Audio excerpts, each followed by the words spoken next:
ಎಲ್ರಿಗೂ ನಮಸ್ಕಾರ.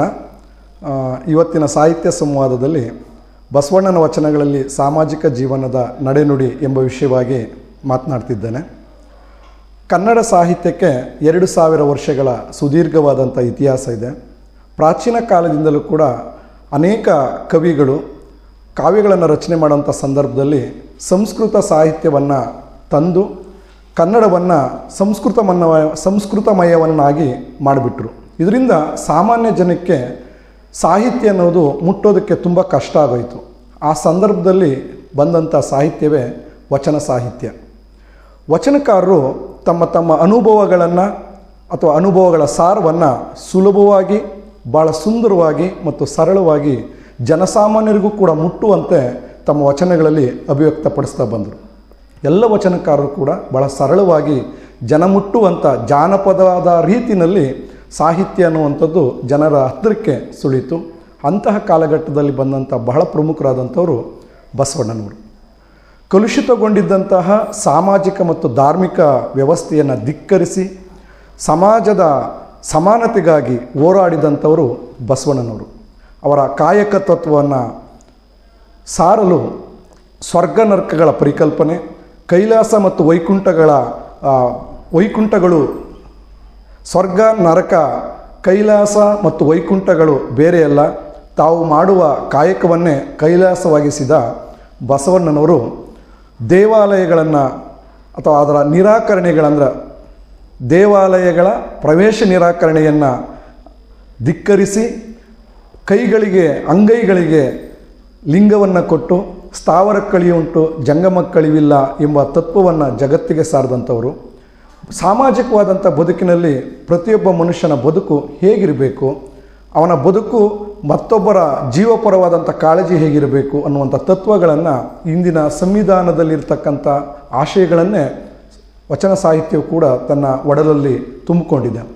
ಅದಕ್ಕೆ ಒಂದು ವಚನವನ್ನು ಹೇಳೋದಾದರೆ, ಕಳಬೇಡ ಕೊಲಬೇಡ, ಹುಸಿಯ ನುಡಿಯಲು ಬೇಡ, ಮುನಿಯಬೇಡ, ಅನ್ಯರಿಗೆ ಅಸಹ್ಯ ಪಡಬೇಡ, ತನ್ನ ಬಣ್ಣಿಸಬೇಡ, ಇದಿರ ಅಳಿಯಲು ಬೇಡ, ಇದೇ ಅಂತರಂಗ ಶುದ್ಧಿ, ಇದೇ ಬಹಿರಂಗ ಶುದ್ಧಿ, ನಮ್ಮ ಕೂಡಲ ಸಂಗಮ ದೇವನ ಒಲಿಸುವ ಪರಿ ಎನ್ನುವ ಮಾತುಗಳು ನಿಜವಾಗಲೂ ಕೂಡ ನಾವು ಸಾಮಾಜಿಕವಾದಂಥ ಒಂದು ವ್ಯವಸ್ಥೆಯಲ್ಲಿ ಹೇಗಿರಬೇಕು.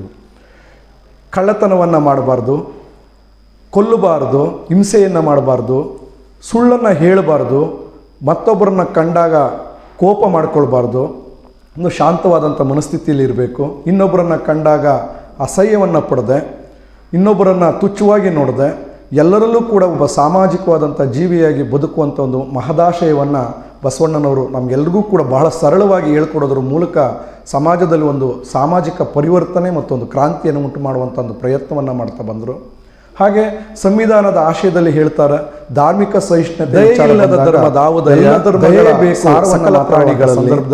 ಧರ್ಮದ ಮೂಲವಯ್ಯ ಎನ್ನುವಂಥ ಮಾತುಗಳು ಇವತ್ತಿನ ಕಾಲಕ್ಕೆ ತುಂಬ ಪ್ರಸ್ತುತವಾಗಿದೆ. ಯಾಕೆಂದರೆ ಧರ್ಮ ಅನ್ನುವಂಥ ವಿಚಾರಗಳು ಬಂದಾಗ ಇವತ್ತಿನ ಕಾಲಕ್ಕೆ ದಯೆ ದಾಕ್ಷಿಣ್ಯಗಳನ್ನು ಹೊರತುಪಡಿಸಿ ಧರ್ಮವೇ ಮುಖ್ಯ ಎಂದು ಮನುಷ್ಯರನ್ನು ಕೊಲ್ಲುವ, ಮನುಷ್ಯರನ್ನು ಬೇರೆ ರೀತಿಯಾದಂಥ ಶೋಷಣೆ ಮತ್ತು ದಬ್ಬಾಳಿಕೆಗೆ ಒಳಪಡಿಸ್ತಕ್ಕಂಥ ಈ ಸಂದರ್ಭಗಳಲ್ಲಿ ಈ ಸಾಮಾಜಿಕವಾದಂಥ ನಡೆ ಅಥವಾ ಸಾಮಾಜಿಕವಾದಂಥ ಬದುಕು ನಮ್ಮ ಬದುಕಿನಲ್ಲಿ ಹೇಗಿರಬೇಕು ಅನ್ನುವಂಥ ಅಂಶಗಳು ನಮಗೆ ಬಹಳ ಮುಖ್ಯವಾಗಿ ಕಾಣಿಸುತ್ತೆ.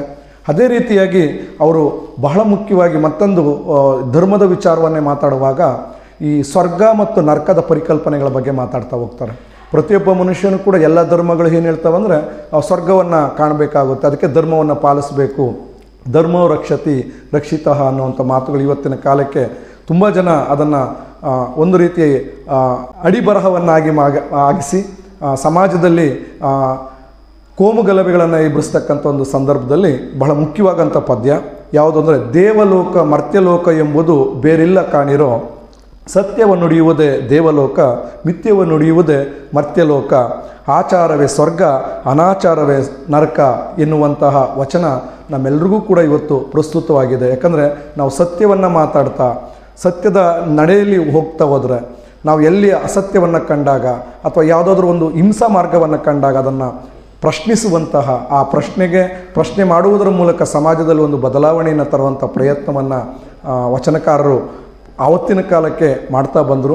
ಆವತ್ತಿನ ಕಾಲದಿಂದಲೂ ಕೂಡ ಆವತ್ತಿನ ಎಲ್ಲ ಅವರ ವಚನಗಳು ಇವತ್ತಿನ ಕಾಲಕ್ಕೂ ಕೂಡ ಪ್ರಸ್ತುತವಾಗಿದೆ. ಅವರ ಎಲ್ಲ ವಚನಗಳನ್ನು ಕೂಡ ನಾವು ಸಾಮಾಜಿಕ ಒಂದು ಜವಾಬ್ದಾರಿ ಅಂತ ನಾವು ನಮ್ಮ ಬದುಕಿನಲ್ಲಿ ನಾವು ತೆಗೆದುಕೊಂಡ್ರೆ ನಾವೆಲ್ಲರೂ ಕೂಡ ಒಬ್ಬ ಜವಾಬ್ದಾರಿಯುತವಾದಂಥ ನಾಗರಿಕ ವ್ಯಕ್ತಿಗಳಾಗಿ ಬದುಕನ್ನು ನಡೆಸೋದಕ್ಕೆ ಕಾರಣೀಯಾಗುತ್ತೆ ಅನ್ನುವಂಥ ಮಾತುಗಳನ್ನು ಹೇಳ್ತಾ ಕೊನೆಯದಾಗಿ ಅವರದೇ ಒಂದು ವಚನವನ್ನು ಹೇಳೋದ್ರ ಮೂಲಕ ಮಾತುಗಳನ್ನು ಮುಗಿಸ್ತೇನೆ.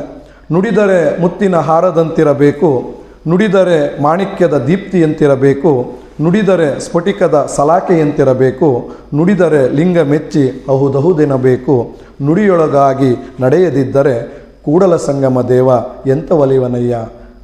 ನಮಸ್ಕಾರ.